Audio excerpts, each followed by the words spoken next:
धन धन गुरु नानक देव महाराज जी सारे जगत के कल्याण, सत्य का मार्ग बताने, मानवता का पाठ पढ़ाने, एक ओंकार से हमें जोड़ने के लिए इस संसार में आए। अंधकार से हमें निकाल प्रकाश की ओर और अधर्म से धर्म की ओर ले जाने वाले धन गुरु नानक देव महाराज जी के जीवन के कुछ भागों को दिखाने का प्रयास हम इस डॉक्यूमेंट्री के जरिए कर रहे हैं। हमें मालूम है कि ये कार्य हमारे लिए मुश्किल ही नहीं, नामुमकिन है कि हम धन गुरु नानक देव महाराज जी के जीवन इतिहास से आपको रूबरू भी करा सकें, क्योंकि इसके लिए अगर समंदर के पानी को स्याही बनाकर भी लिखें और जग के सारे शब्दों का उपयोग भी करें तो ये सारे शब्द मिलकर भी धन गुरु नानक देव महाराज जी के जीवन इतिहास और उनकी महिमा का बखान नहीं कर सकेंगे। धन गुरु नानक देव महाराज जी के जीवन से जुड़ी 2-3 वाक्यों घटनाओं को दर्शाने का हमारा ये प्रयास है।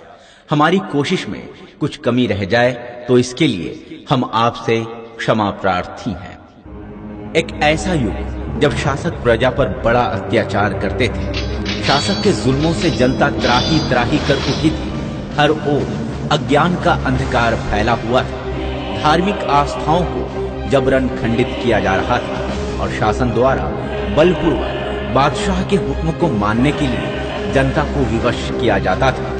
लोग एक दूसरे से जाति और धर्म के आधार पर नफरत किया करते थे। हर तरफ जुल्म अत्याचार का बोलबाला था। गरीबों असहायों के दुख दर्द को दूर करने कोई मददगार सामने नहीं आता था।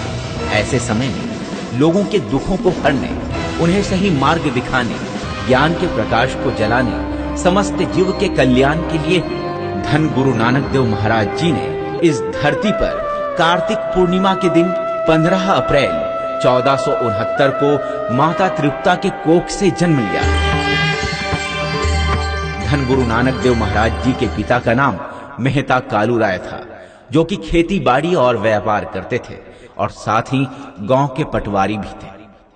पाकिस्तान में लाहौर से 30 मील दूर तलवंडी में जिस स्थान पर गुरु नानक देव महाराज जी का जन्म हुआ उसे आज नानकाना साहिब के नाम से जाना जाता है। गुरु नानक देव महाराज जी के जन्म पर विद्वान पंडित गोपाल दास ने भविष्यवाणी करते हुए कहा था कि ये बालक ईश्वर का अवतार है, जो जगत के कल्याण हेतु पृथ्वी पर आया है। प्रधान पटवारी मेहता कालूराय बेदी के घर गुरु नानक देव महाराज जी का लालन पालन बड़े लाड प्यार से होने लगा। गुरु नानक देव महाराज जी के जन्म से पहले माता तृप्ता ने एक पुत्री को जन्म दिया था, जिनका नाम नानकी था।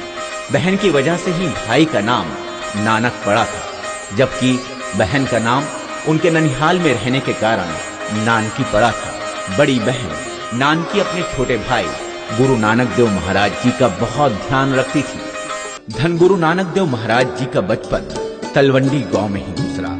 उनका मन बचपन से ही अध्यात्म की तरफ रहने लगा। वे सांसारिक सुख से परे रहा करते। उनके साथ ही जब खेल कूद में अपना समय व्यतीत करते तो वे आंखों को बंद कर आत्मचिंतन में निमग्न हो जाते। 7-8 साल की उम्र में स्कूल छूट गया, क्योंकि भगवत प्राप्ति के संबंध में इनके प्रश्नों के आगे अध्यापक ने हार मान ली तथा वे इन्हें ससम्मान घर छोड़ने आ गए, जिसके बाद वे अपना सारा समय आध्यात्मिक चिंतन और सत्संग में गुजारने लगे। बचपन से ही धन गुरु नानक देव महाराज जी के आध्यात्मिकता की ओर झुकाव को देखकर उनके पिता कालू परेशान रहने लगे एवं उन्हें भैंसे चराने का काम दे दिया गया। एक बार भैंसे चराते चराते धन गुरु नानक देव महाराज जी सो गए। भैंसे एक किसान के खेत में चली गई और सारी फसल चर डाली। खेत मालिक शोर शराबा करने लगा, मगर जब उसका खेत देखा गया तो सभी आश्चर्य में पड़ गए, क्योंकि फसल का एक पौधा भी नहीं चरा गया था। एक बार की बात है, गुरु नानक देव महाराज सतकरतार के ध्यान में डूबे एक पेड़ के नीचे लेट गए। कुछ देर में ही उन्हें गहरी नींद आ गई। कुछ देर बाद बालक नानक के चेहरे पर धूप पड़ने लगी। उसी समय एक सफेद रंग का बड़ा सांप वहां आया और अपना फन इस तरह से फैलाकर खड़ा हो गया कि धूप गुरु नानक देव महाराज जी के चेहरे पर पड़ ना सके। जब तक धूप पड़ती रही, वह सांप अपना फन फैलाए इधर उधर सरकता रहा।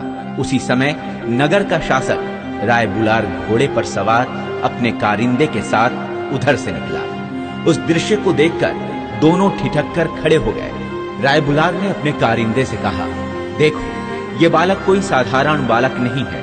बड़ा होकर ये बालक या तो सम्राट बनेगा या फिर कोई महान गुरु। बचपन के समय में कई चमत्कारिक घटनाएं घटी, जिन्हें देखकर गांव के लोग इन्हें दिव्य व्यक्तित्व मानने लगे। बचपन के समय से ही इनमें श्रद्धा रखने वालों में इनकी बहन नानकी तथा गांव के शासक राय बुलार प्रमुख थे। सन 1485 ईस्वी में धन गुरु नानक देव महाराज जी का विवाह बटाला निवासी मूला की कन्या सुलखनी से हुआ। 28 साल की उम्र में श्री चंद के रूप में बड़े पुत्र और 31 साल की उम्र में दूसरे पुत्र लक्ष्मी चंद की प्राप्ति हुई। धन गुरु नानक देव महाराज जी के पिता ने उन्हें कृषि व्यापार आदि में लगाना चाहा, मगर उनकी सारी कोशिशें नाकाम साबित हुई। एक बार पिताजी ने आपसे कहा कि ये लो 20 रुपये, जाओ जाकर कुछ सच्चा सौदा करो। धन गुरु नानक देव महाराज जी ने पिता कालू राय से 20 रुपये लेकर मर्दाना के साथ सौदा करने निकल पड़े। वो एक मेले में पहुंचे, जहां साधु संत बड़ी संख्या में भूखे प्यासे थे। धन गुरु नानक देव महाराज जी ने सभी को भरपेट लंगर खिलाया और उन्हें दान पुण्य भी किया और फिर वापस लौट आए।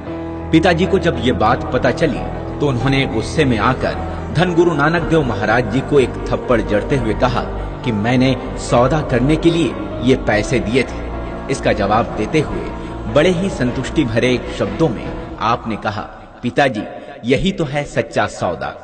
बता दें कि धन गुरु नानक देव महाराज जी द्वारा उस समय शुरू की गई लंगर की प्रथा आज भी दुनिया भर में हर गुरुद्वारे में शुरू है, जहां संगत को लंगर बरताया जाता है। नवंबर 1504 में उनकी बड़ी बहन नानकी के पति यानी उनके बहनोई जयराम ने धन गुरु नानक देव महाराज जी को अपने पास सुल्तानपुर बुला लिया। नवंबर 1504 से अक्टूबर 1507 तक वे सुल्तानपुर में ही रहे। अपने बहनोई जयराम की कोशिशों से वे सुल्तानपुर के गवर्नर दौलत खां के यहाँ मादी रख लिए गए। वे अपनी कमाई का ज्यादातर हिस्सा गरीबों और साधुओं को दे देते। कभी कभी वे पूरी रात परमात्मा के भजन में ही गुजार देते थे। धन गुरु नानक देव महाराज जी हर सुबह बेई नदी में नहाने के लिए जाया करते थे। कहते हैं एक दिन वे नहाने के लिए गए तो 3 दिन तक वापस नहीं लौटे, और जब वो वापस लौटे तो जपजी साहिब की बाणी उनके मुख से निकल रही थी। इस घटना के बाद वे अपने परिवार का भार अपने ससुर मूला को सौंपकर मर्दाना, भाई लहना, बाला और रामदास इन 4 साथियों को लेकर तीर्थ यात्रा के लिए निकल पड़े और ये चारों ओर घूमकर धर्म का प्रचार प्रसार करने लगे। सन 1521 ईस्वी तक इन्होंने 3 यात्रा चक्र पूरे किए, जिनमें भारत, अफगानिस्तान, फारस और अरब के मुख्य स्थान शामिल थे। इन यात्राओं को पंजाबी में उदासियां कहा जाता है। धर्म के प्रचार प्रसार के लिए की गई यात्रा में इन्होंने बहुतों का हृदय परिवर्तन किया, ठगों को साधु बनाया, अहंकारियों का अहंकार दूर कर उन्हें इंसानियत का पाठ पढ़ाया। धन गुरु नानक देव महाराज जी का व्यक्तित्व असाधारण था। संगत पर उनके विचारों का खासा असर हुआ। उनमें पैगंबर, दार्शनिक, राजयोगी, गृहस्थ, त्यागी, धर्म सुधारक, कवि, संगीतज्ञ, देशभक्त, विश्वबंधु आदि सभी गुण मौजूद। जातिगत दुश्मनी को खत्म करने के लिए गुरुजी ने संगत की परंपरा भी शुरू की, जहां हर जाति के लोग साथ साथ जुटते थे, प्रभु आराधना किया करते थे। गुरुजी ने अपनी यात्राओं के दौरान हर उस शख्स के अतिथि सत्कार को स्वीकार किया, उनके यहाँ भोजन किया जिसने भी उन्हें प्रेम के साथ आमंत्रित किया। धन गुरु नानक देव महाराज जी ने विभिन्न समुदायों के साधु महात्माओं के साथ सत्संग किया और संसार को मानवता का संदेश दिया। बड़े बड़े ज्ञानी महापुरुष, साधु संत भी आपकी बातों से सहमत नजर आते थे।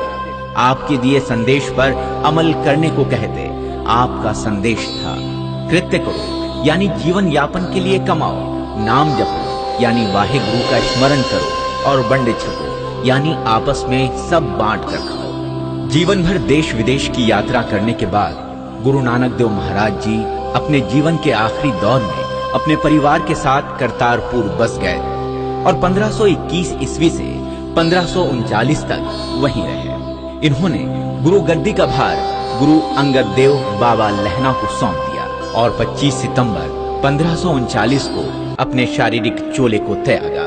धन गुरु नानक देव महाराज जी के मत की ओर सभी का आकर्षित होना स्वाभाविक था। उनकी उपासना का स्वरूप हिंदुओं और मुसलमानों दोनों को समान रूप से पसंद था। कहते हैं कि धन गुरु नानक देव महाराज जी के निधन के बाद दोनों समुदाय के लोग धन गुरु नानक देव महाराज जी के पार्थिव शरीर का अंतिम संस्कार अपने धर्म के रीति रिवाज के अनुसार करने की बात कहने लगे। मगर जब कपड़े को हटाया गया तो उनके शरीर की जगह मात्र फूल ही फूल मिले, जो मानो ये संदेश दे रहे थे कि लोगों को मिलजुल कर आपसी भाईचारा, प्रेम, एकता और अखंडता के साथ रहना चाहिए। चाहे वो हिंदू हो या मुसलमान, सभी को एकता के धागे में एक साथ मोती के समान रहना चाहिए। उन्होंने सभी के मन में उठ रही जिज्ञासाओं का समाधान किया।